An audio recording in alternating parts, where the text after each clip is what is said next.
This is the third Maximo administration video intended for Maximo administrators, power users, business process owners, and leadership. This one covers the early days of Maximo up to the present, and all of the significant events during Maximo's 25-year history at Grant PUD. In the 1960s, Grant PUD used paper for everything. The hydro department probably had hundreds of file cabinets containing decades of documentation. This continued until the early 90s when the first computerized system, MapCon, was implemented for the hydro department. About that same time, a small company named PSDI, later known as MRO Software, was making a name for itself with a computerized maintenance management system they originally developed for the oil and gas industry, named Maximo.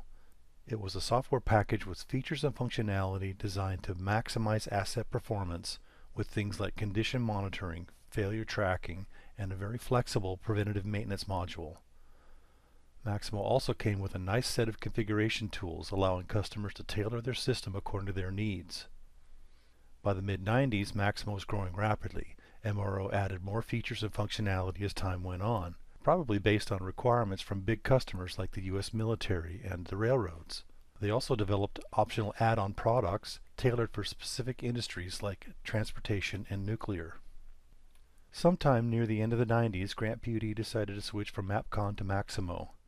I imagine the Maximo implementation was a huge project. They also made some configuration changes to Maximo to accommodate what was in MapCon. I don't know for sure if this was added to Maximo because that's what was in MapCon, or if this was added as a new requirement, but I do know that we created the work plan application by cloning the job plan application. We added more fields related to work assignment.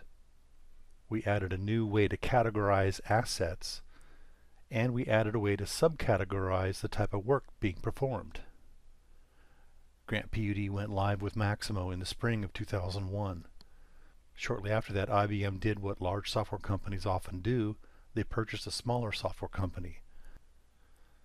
I would like to pause here and properly introduce this slide. It contains all the significant events during Grant's history with Maximo. The first thing I would like to point out is that we've only done 3 upgrades during the past 25 years.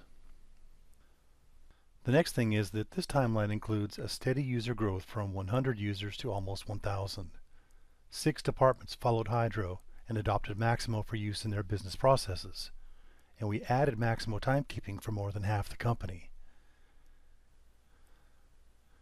The 4 to 6 upgrade project began in 2008, and it was difficult in many ways. Because we had waited so long, skipping version 5 in the process, the project was not a typical upgrade. It was actually more of a clean installation with a very tricky data migration. The jump from version 4 to version 6 required a fair amount of development and testing.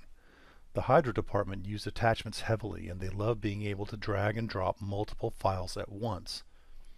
The new version didn't allow any of this, so Mr. Suresh developed a custom attachment tool.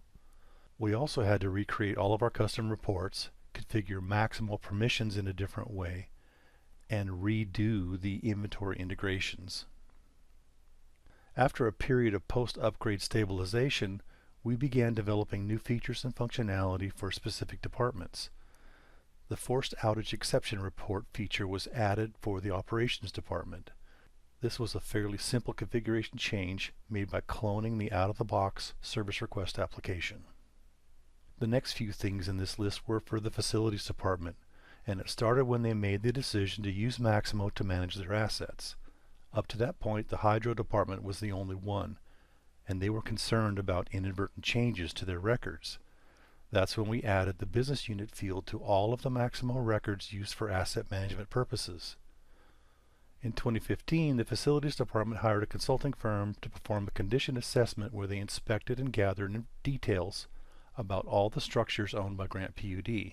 The result was loading more facilities assets in Maximo, as well as setting up preventive maintenance programs for all of them. This has been an ongoing process for the past 10 years. 2016 is when we performed the next upgrade. This is also when we enabled single sign-on.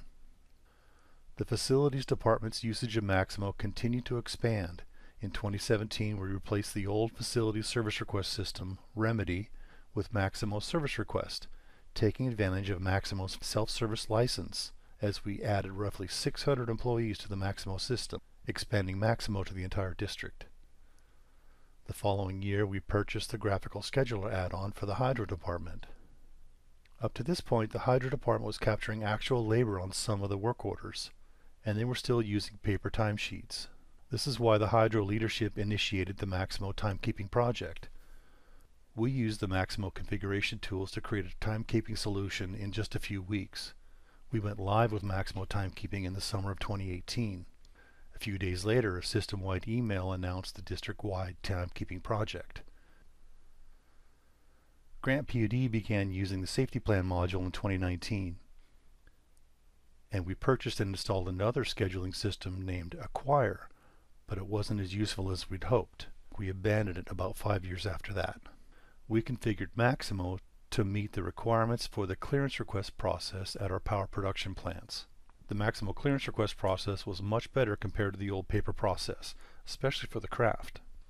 We made some configuration changes in 2020 for the forced outage exception report process, where an FOER triggers work orders to be automatically created and assigned to the correct foreman. We also added a log tab to the asset application. This allowed us to transition away from using the long description for asset details. About that same time, this is when we started purchasing our licenses through Total Resource Management. TRM is a leading solutions and support provider for Maximo. In 2021, we configured a Maximo Service Request feature for the Lands and Recreation Department.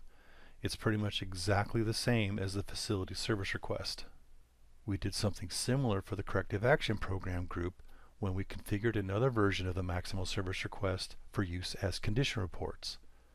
This was more involved than the Recreation Service Request because they needed a keyword feature and also safety information. In 2022, we did a minor upgrade, bringing us up to our current version. And we used MX Loader to load several hundred security cameras as new assets for the security department. We added new features related to the compliance program in 2023. We also configured Maximo to allow additional roles to revise job plan records. And we created a cut-down version of the work order tracking application for the power production department to make the process of creating a work request much easier and more intuitive.